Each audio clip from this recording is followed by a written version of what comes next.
Thanks for starting your week with us. Hello and welcome to Business Daily. I'm Lee Ji-yoon in Seoul. We have a lot on our plate today, so let's get started with a look at the day's highlights.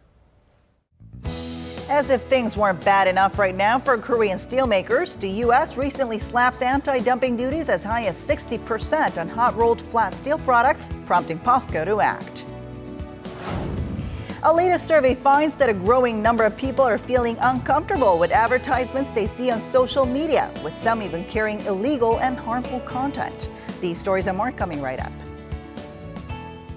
But first, global ratings agency Standard & Poor's has raised Korea's credit rating by a notch on Monday to a record high of AA, commending the country's sound fiscal conditions and relatively stable growth momentum. The upgrade puts the country on the third highest rating with a stable outlook and places it on the same footing as France and the United Kingdom. Its rating is also higher compared to China and Japan. S&P's upward adjustment for the country is the second in less than a year after it revised its rating to a AA- in September last year. The agency praised Korea's flexibility when it comes to both fiscal and monetary stimulus measures, but cited geopolitical risks stemming from North Korea as one of its biggest weaknesses. After Korea posted its biggest current account surplus in June of $12.1 billion, concerns have been on the rise about the record surplus streak further challenging exports. Korea Development Institute says the so-called slow growth surplus, which stems from a greater fall in imports over exports, might strengthen the local currency. The won, which had once weakened to 1,241 against the greenback, has recently strengthened to 1,101. Experts say this may further reduce export competitiveness, pushing faltering exporters into murkier waters. And renewing her call for corporate restructuring, President 폭탄'의 has urged companies to reduce inefficiencies through M&As and create added value with new technologies. Chairing a monthly meeting with her senior secretaries, President Pak stressed the need for long-term planning and improved competency with a focus on new growth engines. In particular, she suggested entrepreneurs make full use of Seoul's advanced ICT technologies in sectors like telemedicine, where Korea has signed multiple deals to enter overseas markets. The president added that Korea can become a market leader in this field, estimated to reach $90 billion by 2022. Korea's largest steelmaker, Posco, has said it will not take new anti-dumping duties from the U.S. sitting down. This in response to the U.S. announcement on Friday on its final list of anti-dumping taxes on steel, which sent Posco's stock sliding by over 3% on this Monday. Our Hwang Jae has more. The world's fourth largest steelmaker, Posco, has promised to take the latest round of U.S. anti-dumping taxes on its hot-rolled flat steel products to the World Trade Organization. Posco representatives on Sunday called the new anti-dumping duties harsh and the anti-subsidy measures unfair, adding the move will deal a big blow to Korea's steelmakers who rely on exports to the U.S. Industry watchers in Korea have been concerned over America's growing protectionist stance. Steel companies like Posco have argued the falling product prices are a result of dropping raw material costs and dwindling demand. Just 2 days earlier, the U.S. Department of Commerce had leveled new duties on hot-rolled coil steel imports from 7 countries, including Korea and Japan. With that, the U.S. would lock in anti-dumping duties of 3.7% to around 35% for 5 years. Posco, poised to take the biggest hit, faces anti-subsidy duties of 57% on the company. The same duties set for most other steelmakers in Brazil, Turkey, and even Korea's Hyundai Steel range between 4% and 11%. Hot-rolled steel products are mainly used in construction fields, automobiles, and heavy machinery, and the largest share of U.S. imports come from Korea. American steelmakers argue that prices are plunging below cost due to a global supply glut and that foreign steelmakers are dumping products to the U.S., the only market generating stable demand. Still, the U.S. move to protect its own steel industry is not a done deal. Its International Trade Commission is set to make a final decision by late September after determining whether steel imports have damaged local producers. 황지혜, Business Daily. A number of developing nations have seen their currencies strengthen since Britain's decision to exit the European Union, as investors look for better profitability in countries with relatively higher interest rates. The value of the Brazilian real has seen the sharpest rise, gaining 5.2% against the US dollar from June 23rd up until Friday. The South African rand and the Korean won followed, appreciating 4.8% and 3.5% respectively. Among advanced nations, the Japanese yen, considered a safe haven asset, recorded a 4.1% gain.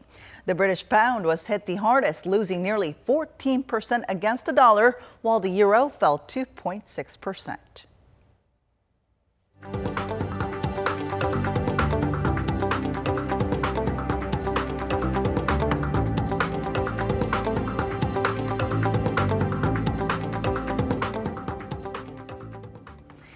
And to tell us more about last week and this week's stock market action, we have our Business Daily's markets contributor, Choi Jin-seok, joining us on the phone today. Hello, Jin-seok.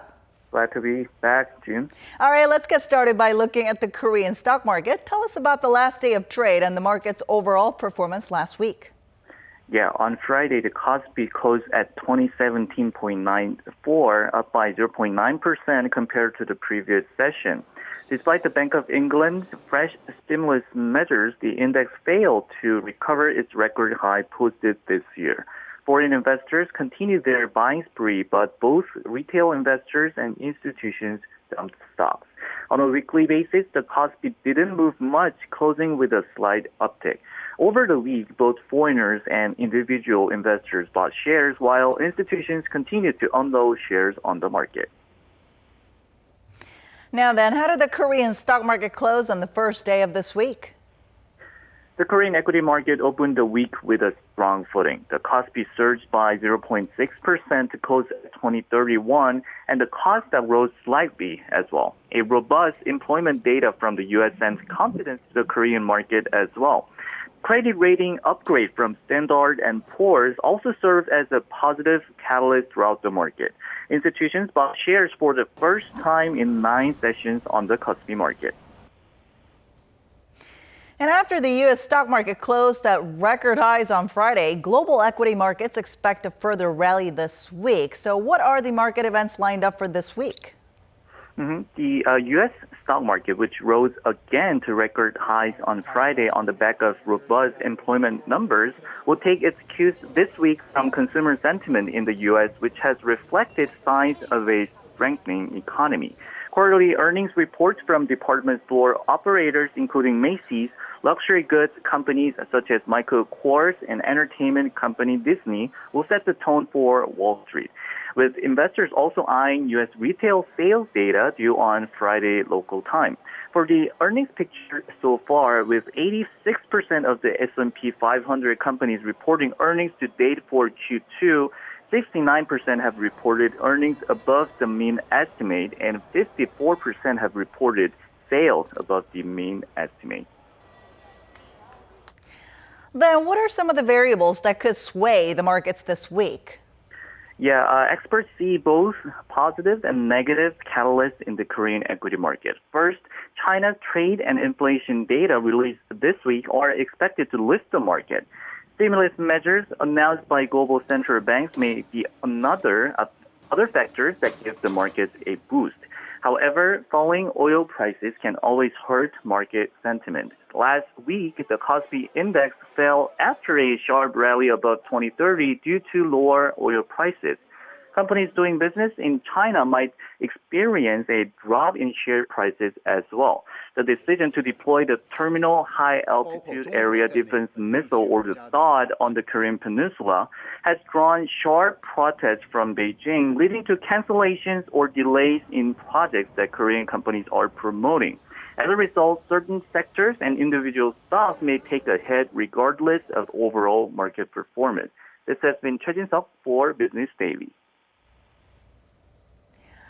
1 out of 10 companies registered on Korea's benchmark index have hit new highs this year. According to Korea Exchange, 89 firms rewrote their all-time highs between January 3rd and August 3rd, while the Kospi climbed to 3.96% during the same period. The companies with robust performance included 16 chemical companies, 12 pharmaceutical firms, and 10 service providers. The list also contained a significant number of large-cap firms, such as Samsung Electronics and the state-run Korea Electric Power Corporation.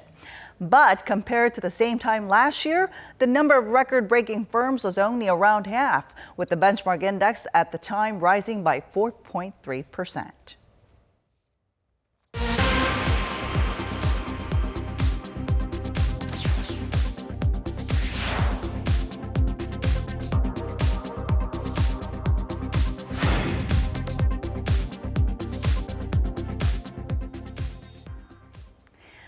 A large government-sponsored drone symposium is set to be held here in Seoul on Thursday, inviting experts and government officials to discuss ways to promote the industry as one of its new growth drivers. The symposium will introduce new business models using unmanned aerial vehicles, as well as anti-collision technologies, and hold briefings for firms participating in test projects. The Ministry of Land, Infrastructure and Transport says this comes as the global drone market is set to grow roughly fourfold in the next 20 years from the current $2.6 billion. As social media seeps deeper into our daily lives, so do the advertisements that are weaved in between. A new survey shows that most users feel that there are just too many ads, oftentimes carrying inappropriate content. Our Eunice Kim tells us more. Whether it's Facebook or Kakao Story, many Koreans spend hours thumbing through social media. And as advertising increasingly shifts to mobile platforms, that also means interruptions for users like Gong Se-yeon. The ads waste my data and they irritate me when I accidentally tap on them and land on another page. And she's not alone. Korea Consumer Agency recently surveyed 500 social media users on how they feel about online ads. And 64% said they have felt disturbed. Breaking it down, 82% said ads were excessive, while 66% were concerned about their privacy. 6 out of 10 said the information advertised was misleading, and 4 out of 10 said they came across ads spreading sensational or violent content. While 93% said ads most frequently promoted products or shopping malls, 1 out of 4 also came across ads selling illegal or harmful content, like gambling, porn, and escort services. Nearly 30% of those who said they were exposed to such solicitations were in their teens, and it's not easy getting the salacious images off their radar. Only about 20% of consumer complaints for illegal or harmful content receive redress. Others are just left and not dealt with. For concerned parties like parents, the frustration is that it's basically impossible to switch off these disturbing ads. That's the case for Facebook, Instagram, and Twitter. And while Neighbor Ban has an ad-free option, it comes at a cost of $2,001 per month, about $1.80 US cents. With these findings, Korea Consumer Agency is recommending that relevant operators create an option to block advertising. It said it will also push Korea Communication Standards Commission to strengthen its monitoring of illegal and harmful content.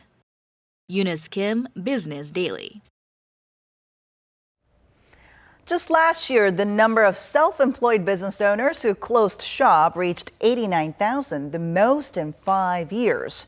In contrast, the number of franchise convenience stores jumped across the country, suggesting a general shift towards 24-hour small operations. Our Lee Joo-young tells us more.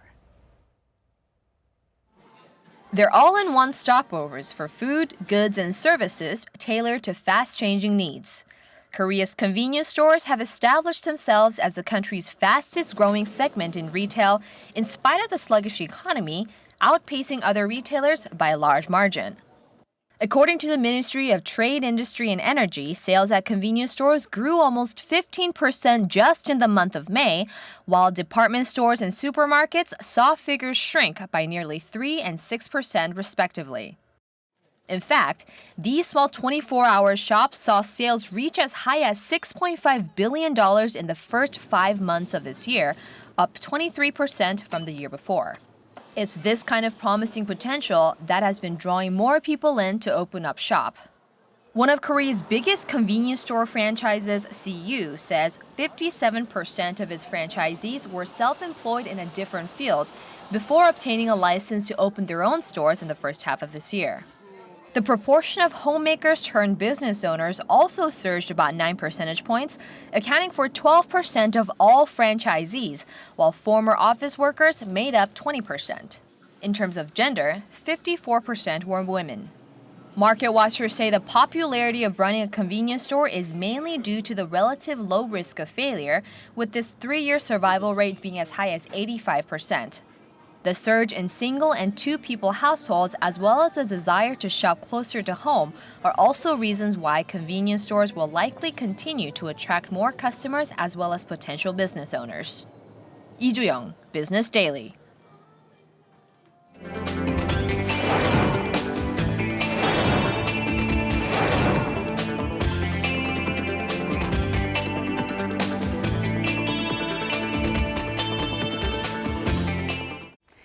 And that brings us to the end, but we'll be back tomorrow with more business news that matters to you. So don't forget to tune in then. Thanks for watching, and goodbye.